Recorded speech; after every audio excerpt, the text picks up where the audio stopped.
Good morning.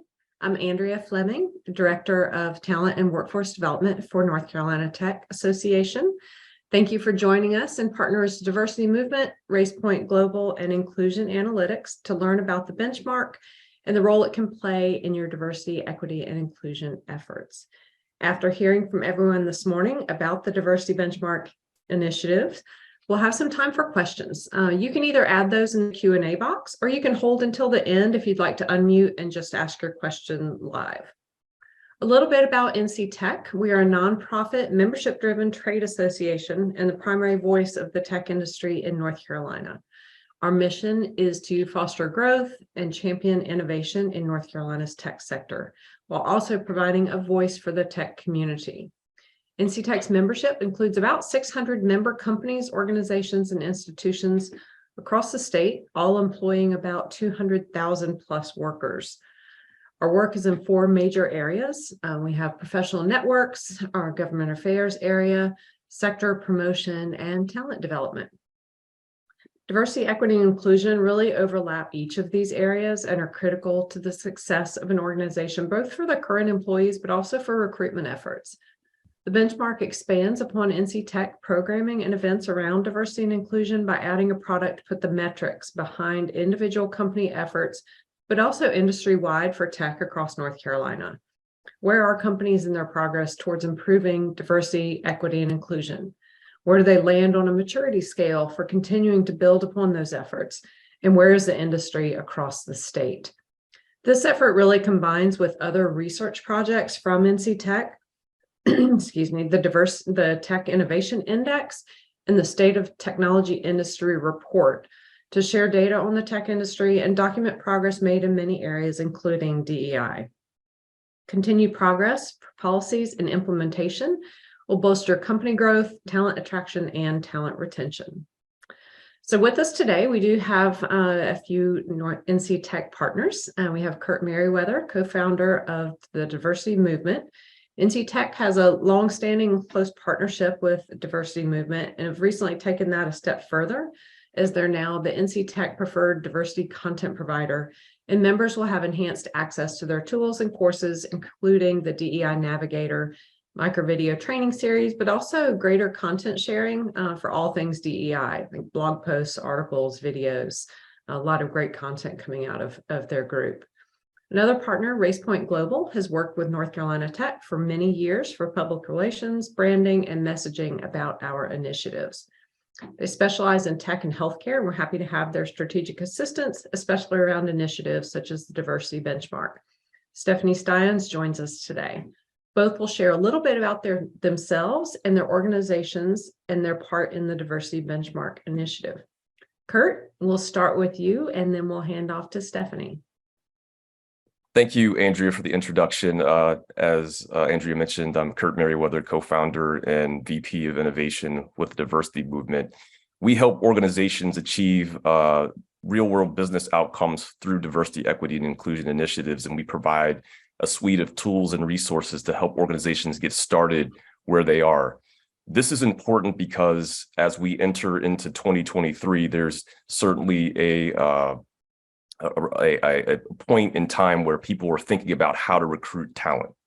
And so we think it's important, as you're doing that work as an organization, to work on your employer brand, which means how do people who are looking for work, how do people who are seeking opportunities think about your brand as it relates to diversity, equity, and inclusion? Because we know that roughly 70% of people are looking at diversity, equity, and inclusion initiatives as they're searching for an employer. And so we're excited about our partnership with NC Tech to help in this regard, because this is one way that you can stand out as you're looking to recruit talent. And it'll also give you the data that you need to make progress in your initiatives. And then we can come alongside you through our work with NC Tech to provide the resources, tools, and advice that you need to continue to make progress. And so we're really excited about being a part of this initiative. We think it's important as this organization stands out in delivering value to the NC Tech members. And so with that, I'll hand things over to Stephanie Styons from RacePoint Global.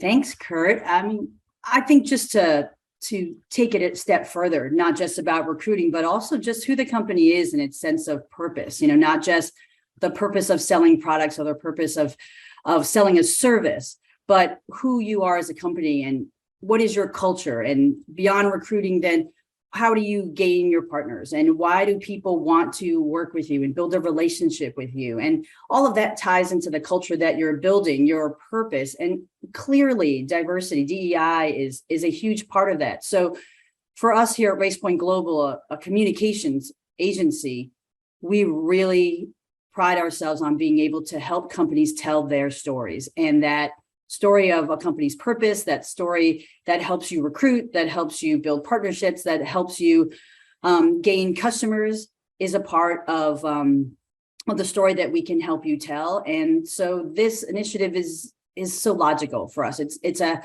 part of what companies can use to help tell their story. And then when you're ready, we can help you take it a step further. Great. Thank you, Stephanie. Thank you, Kurt.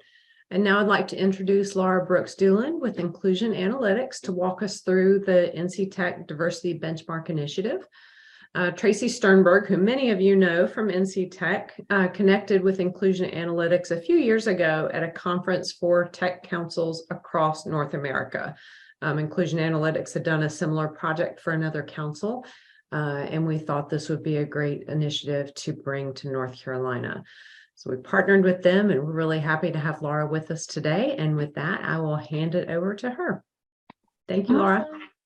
Thanks, Andrea, and thanks, Stephanie and Kurt, for those introductions. It's really helpful to setting the stage. So as Andrea said, my name is Laura Brooks-Doolan. I'm a co-founder of Inclusion Analytics, where our mission is to create workplaces that work for all. And we do this using a data-driven approach. And what that means for this group specifically is that we'll be using a series of assessments to collect data and help you understand which DEI efforts are successful and which ones might need to be retooling to have their intended impact. Today, we'll spend some time talking about participating in the process and what the group data produces and how it can support strategic program planning. So to quickly review our agenda, first we'll discuss some macro level changes we've seen in the past few years and how they're important to the DEI context. We'll then talk about the content that we cover in our assessments and how you can leverage that data for better people outcomes. Then finally, we'll close with what the process looks like, how you can participate, and what you can expect. And then, as Andrea said, we'll have some time at the end for some Q&A, but also feel free to throw questions in the chat. I've given Andrea permission to interrupt me at any time so that we can talk about those questions as I'm going through the content. So, like Kurt said, in 2020, there was a survey conducted by Glassdoor, and they found that about 76% of job seekers prioritize DEI. This increases to about 80% when we focus the data on Black, Latina, and LGBTQ+ job seekers. And nearly a third of those candidates indicated that they wouldn't even apply to a company that lacks diversity. This is likely due to the fact that people are having different experiences within their workplace. About half of the Black and Latina job seekers reported that they've quit a job because they've either witnessed or experienced discrimination. Based on survey data like this and many other calls to action by civil rights movements, such as the Black Lives Matter movement, there's been a ton of announcements by tech companies regarding their efforts in DEI. So how has it changed our representation? I pulled some demographic data from the reported and published DEI reports from Apple, Google, and Meta from 2018 and 2021. And as you can see, Apple increased Black representation from about 9% to 9.4%. Google went from 3.3% to 4.4%, and Meta went from 3.5% to 4.4%. In terms of Latina representation, we see an increase in Apple from 14 to 14.8, Google went from 5.7 to 6.4, and Meta went from 4.9 to 6.5. So over the 3 years depicted, these companies have seen a pretty small increase in terms of representation for Black and Latinx employees.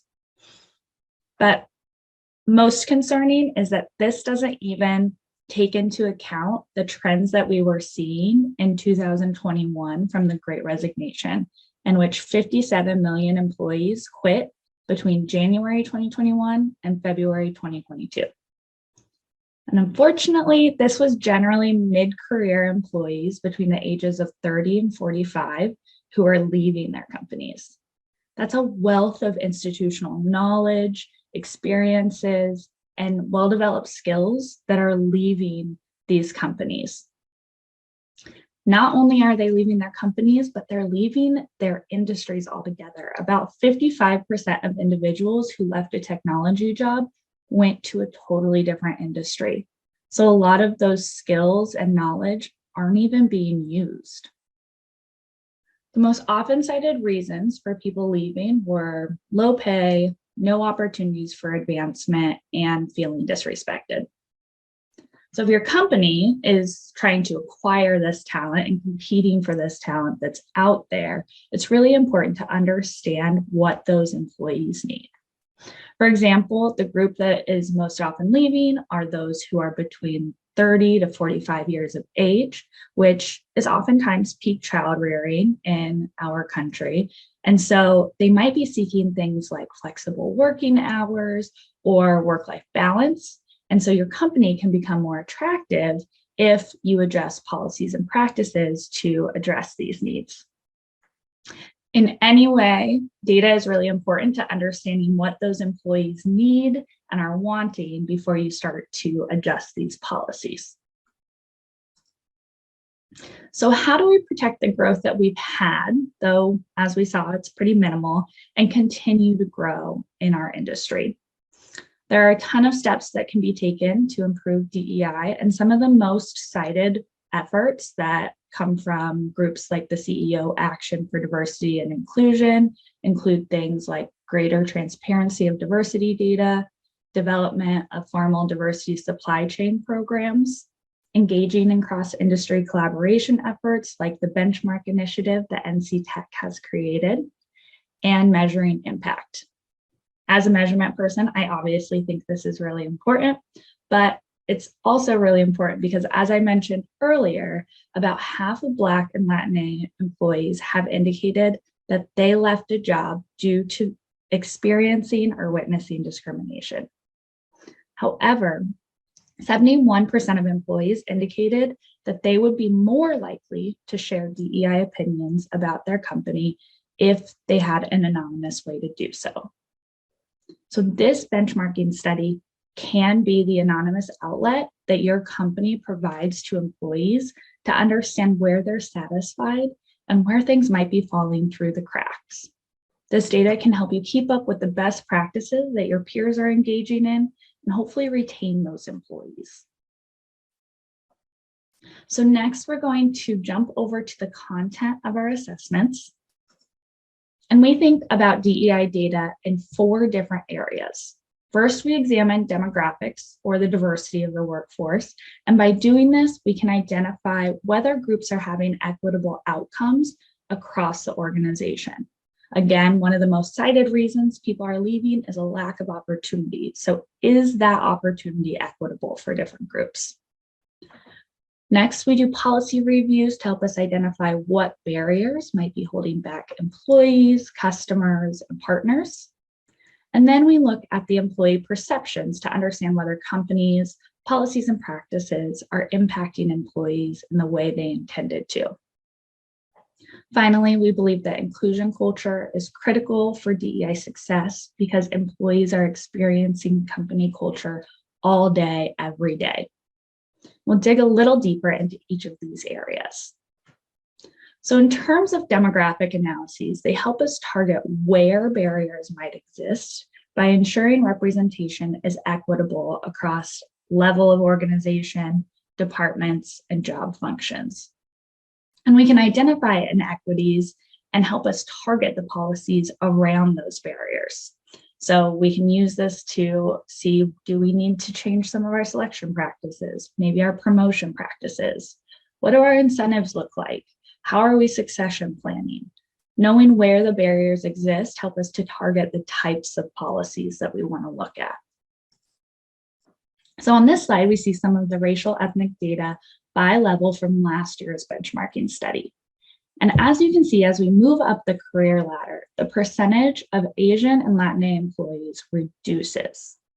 We also see kind of an hourglass shape for our Black and African American employees, in which there's very few employees at the management level, but the individual contributor level and the top leaders seem to be about equitable. So what these types of patterns indicate is that recruitment and hiring might not be our biggest issue, but policies around retention and access to promotion should be examined. So in this segment of the policies assessment, we ask a business representative, usually it's an HR professional or a team, to identify how many employees fit into different categories in professional and demographic sense. So for example, how many people of each gender are individual contributors, managers, and top leaders? So in our second quadrant of our DEI circle, we explore the presence of policies in 6 different categories. From the overall vision and mission of the DEI program to the entire employee life cycle, companies can either add policies or make small tweaks to their existing policies to make them more inclusive. One example of an inclusive policy is that of inclusive job requirements. So let's consider a UX designer whose job is to design a website for an organization. Each employee may go the extra mile to do some research and ensure that the website is accessible, but it can also become a simple part of their job. So for example, within the description or within the tasks laid out for an employee, we can ensure that they review and implement web content accessibility guidelines with each project that they engage. So policies like this help us to bake inclusion into the aspects of each job in the company. So in this segment of the policies assessment, the HR representative indicates yes or no to the presence of a variety of policies and practices that are formally documented and operating in the organization. And then in order to help guide our decision-making, we group organizations along a maturity model based on reported policies. So an organization in the foundational phase may have some DEI-related policies, but they're likely siloed and they are probably required by regulation. Once we move into the awareness phase, we see the efforts are focused on training and education, and employees are starting to engage in these opportunities. In the application phase, we see that DEI is starting to be embedded into the practices of the organization, and employees and leaders are starting to be expected to embody those values.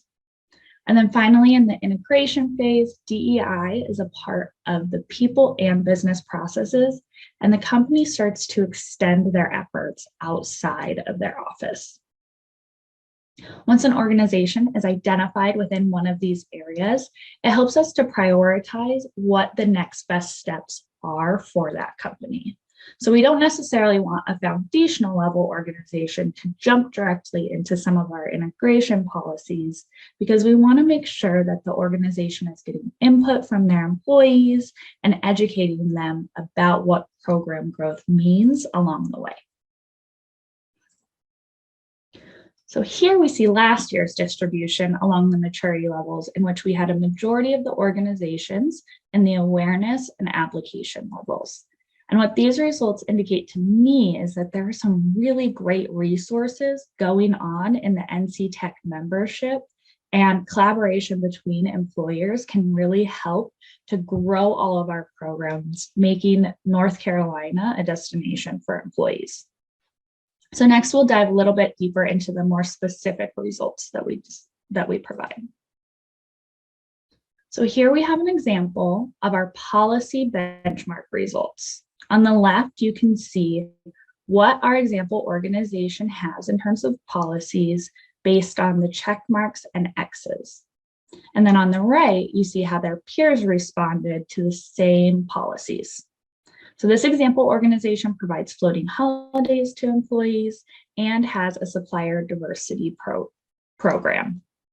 However, they do not conduct physical space audits, and they don't provide employee resource groups for their employees. However, the majority of their peers do provide employee resource groups. So these gaps in policies provide the organization with some identified next steps to potentially expand their inclusion efforts. And fortunately, because many of their peers are engaging in resources like ERGs, if this is something that the organization wants to explore, they have resources around them and they can tap their community to learn what their experience has been in building these groups. So all organizations will receive this level of data and their maturity model results when they're participating in the benchmarking study. They'll also have the option to measure employee perceptions of their policies and practices. And so it's really easy when we're building these programs to focus exactly at what is on the books, but it's really hard to keep up with what managers are communicating to their teams. So actually measuring your employee perceptions help you to understand how employees are interacting with these policies.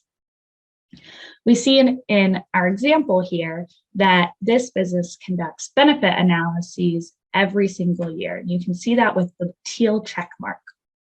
It appears that about 50% of their peers also engage in this practice as well. However, when we move down to the employee results, we see that only about 50% of employees indicate that the benefit packages support various family structures.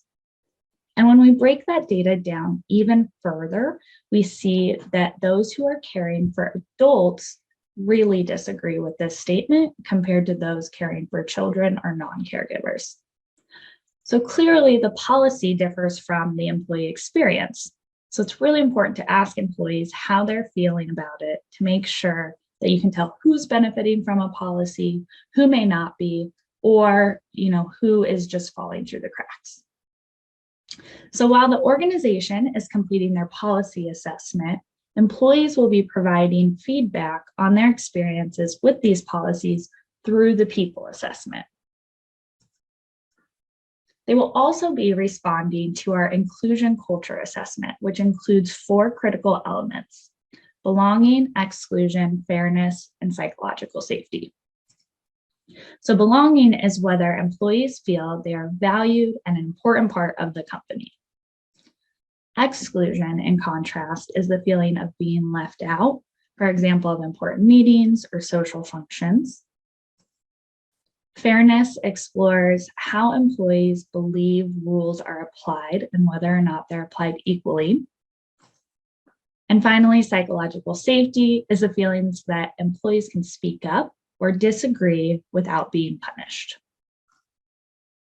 So together, those 4 elements help us to understand employee experiences with inclusion culture. This allows leaders to develop or maybe just better communicate the policies and programs that are in place to ensure that the workplace is welcoming for all workers.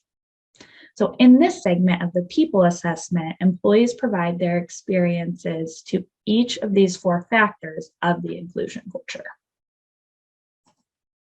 So to summarize those assessments, the policies and practices assessment consists of 2 primary parts: the demographic breakdown of employees, that's the overall and by level, as well as questions focused on organizational policies.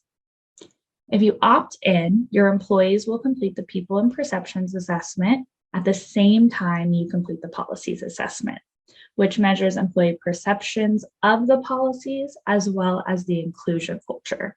And your employees should expect to take about 10 minutes to complete this assessment.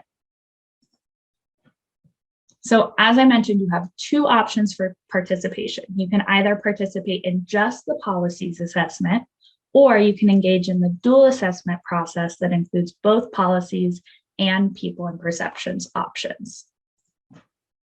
And each participating business, no matter which option you choose, will receive multiple deliverables to support your DEI decision-making and growth.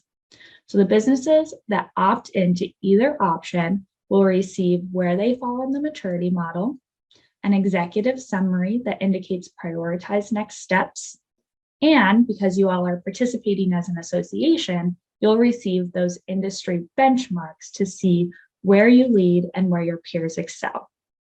However, for anonymity purposes, we really need at least 10 businesses to sign up so that we can provide those benchmark data. So please sign up and please encourage your peers to do so too, so that you have that data. If you're completing the policies only assessment, you'll receive all of this information within a PDF report. For those who are opting into both the policies and people assessment, we will be providing interactive dashboards that include data summaries for quick insights, as well as detailed data for companies that are really ready to dig in. Additionally, you'll receive employee perception data to understand what your employees' needs are, and we'll be providing an optional meeting with Inclusion Analytics to review your results and make sure that you can make the most of your data.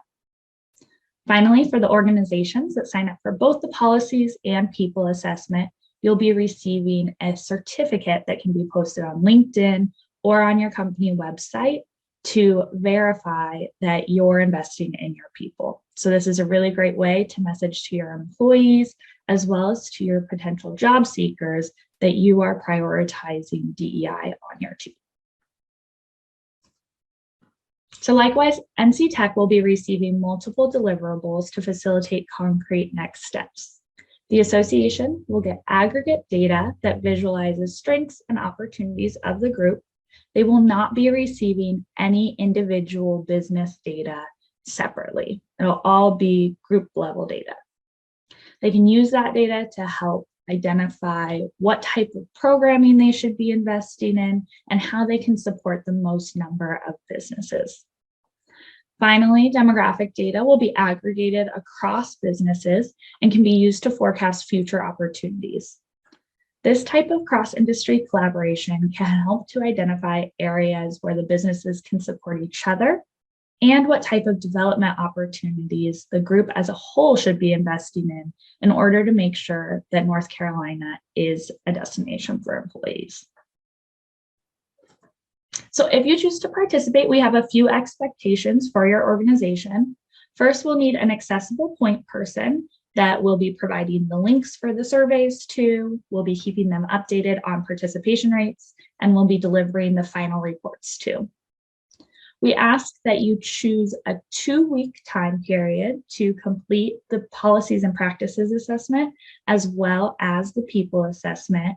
And during that time, an Inclusion Analytics representative, it will likely be me, will be available to answer any of your questions.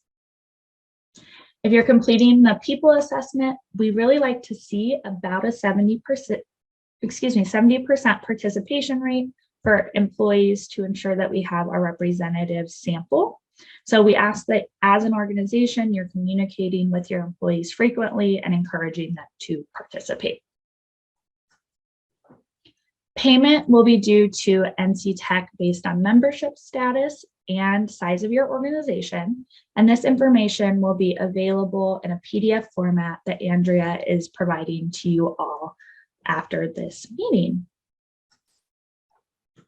So finally, I want to just review the timeline. Right now, we are in phase 1, which is the educational phase. We have our webinars answering any questions that businesses may have.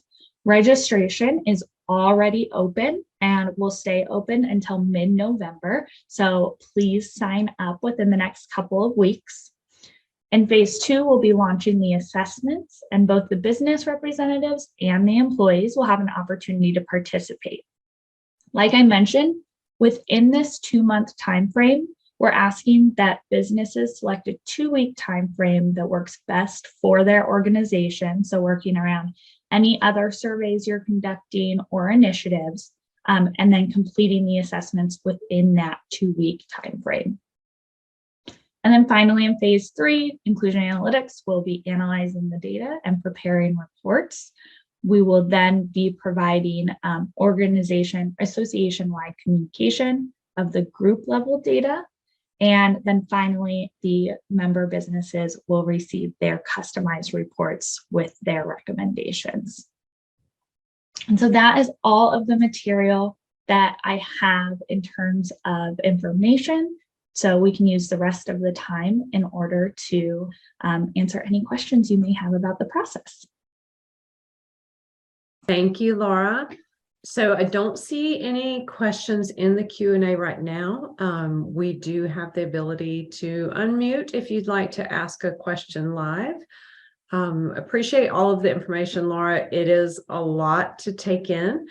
We will have the slides from Laura's presentation along with a copy of this recording, so that if you want to refer back to anything, especially through the slides with some of the scheduling and deliverables, that will be on our website. That's on our website right now. The recording will be added later this morning, and will all be sent to you in an email to follow up as well. I know a couple of people came in a little bit late, so may have missed a couple of things. So are there any questions from attendees? The awkward pause while we wait to see if anyone wants to type in or raise your hand. All right, well, Laura, Stephanie, Kurt, I think you all did an amazing job of conveying the importance and the process for the Diversity Benchmark Initiative. I'm really happy to have all three of you along with our group of attendees, some members and some non-members on the call this morning.